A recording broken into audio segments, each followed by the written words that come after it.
ज्ञानोबा तुकारामांच्या गजरात पंढरीच्या दिशेने निघालेल्या संत तुकाराम महाराजांच्या पालखी सोहळ्याने यवतहून वरवणच्या दिशेने प्रस्थान केलंय। या वारी दरम्यान चौफुल्याच्या कला केंद्रातील लावणी नृत्यांगनांनी वारकऱ्यांसाठी आपल्या कलेच्या माध्यमातून नृत्य सादर केलं। यावेळी पालखी सोहळ्यातील वारकऱ्यांसाठी नृत्यांगनांनी भजन आणि भक्तिगीतांवर नृत्य सादर करत वारकऱ्यांचं मन जिंकून घेतलंय। याचाच आढावा घेतलाय आमचे प्रतिनिधी विनोद गायकवाड यांनी। पाहूया।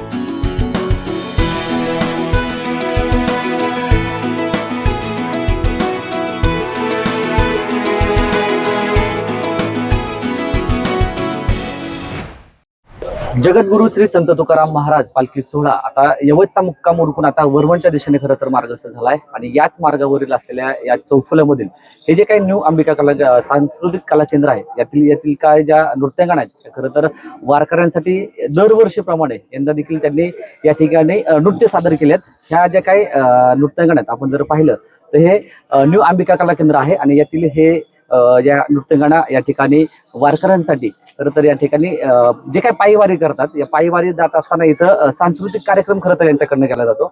मला सांगा दरवर्षीप्रमाणे तुम्ही यंदा देखील या ठिकाणी कार्यक्रम सादर केलाय, काय आनंद आहे?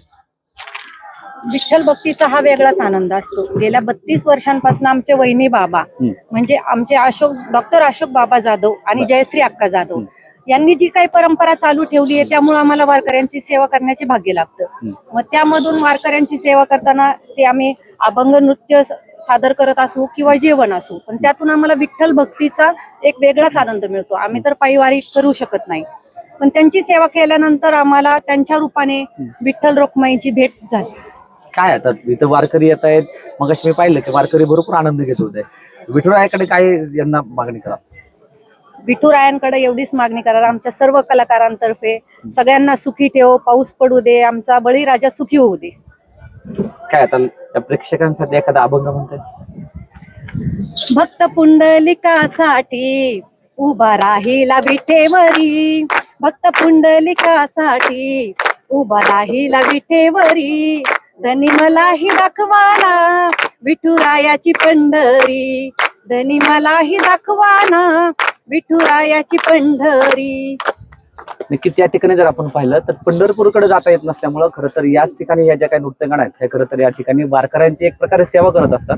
या ठिकाणी ह्या नृत्यांगना आहेत। मला सांगा, आता तुम्ही इतर सांस्कृतिक कार्यक्रम घेतला त्यासोबत जवळपास आता तुम्ही सांगताय की 10,000 लोकांचं खरं तर जेवण केलं होतं, दरवर्षी असतं, काय दरवर्षी असतं, या वर्षी जास्तच झाले आणि आमची परंपरा आहे पहिल्यापासून। झाला विषय असा की आळंदीपासून ज्या पालख्या निघतात ते कुठंच काही म्हणजे कार्यक्रम असा मला वाटतं की आळंदीपासून निघाल्यानंतर हा कार्यक्रम फक्त चौफुल्यामध्येच असतो, जुगलबंदी वगैरे न्यू अंबिका कला केंद्रात होतो। तर हा कार्यक्रम बघण्यासाठी महाराष्ट्रातून म्हणजे मराठवाडा असो कुठले म्हणजे महाराष्ट्रातले जेवढे वारकरी तेवढे इथे येऊन ज्यांना माहिती ते आवर्जून इथे येतात आणि जेवणाचा आस्वाद घेतात, म्हणजे गाणे जुगलबंदी हे जे त्याचा आस्वाद घेतात आणि आनंदाने निघून जातात। विसावा म्हणजे हे न्यू अंबिका कला केंद्र। नक्कीच जगद्गुरु संत तुकाराम महाराज यांचा देहूतून जो काय पालखी सोहळा खरं तर याच मार्गावरून जात असतो। दरवर्षीप्रमाणे तुम्ही यंदा देखील जेवण या ठिकाणी वारकऱ्यांसाठी बनवलं होतं, कसा आनंद आहे? आनंद म्हणजे 32 वर्ष झाले आम्ही ही सेवा करतो। सगळे कलावंत आणि सगळे त्याच्यात राहणारे साथीदार कलाकार हे सगळे जीव तोडून काम करतात, रेसल करतात आणि 10,000 लोकांच्या जेवणाचा कार्यक्रम करतो आम्ही।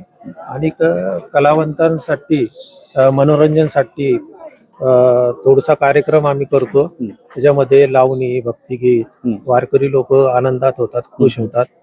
असंच मला वाटतं की पंढरपूरकडे जाता येत नसल्यामुळे तुम्ही इथं वारकऱ्यांची सेवा करताय, काय पांडुरंगाकडे मागणी करा? पांडुरंगाकडे मागितलं की बाबा पाऊस होऊ द्या जास्ती, शेतकरी लोक खुशी आनंदात राहू द्या आणि महाराष्ट्र शासनाने जे कलावंतांना मानधन वाढवून दिलं आणि पॅकेज सुरू केले, त्यांचं शासनाचं मी मनापासून कलावंतांच्या तर्फे अभिनंदन करतो.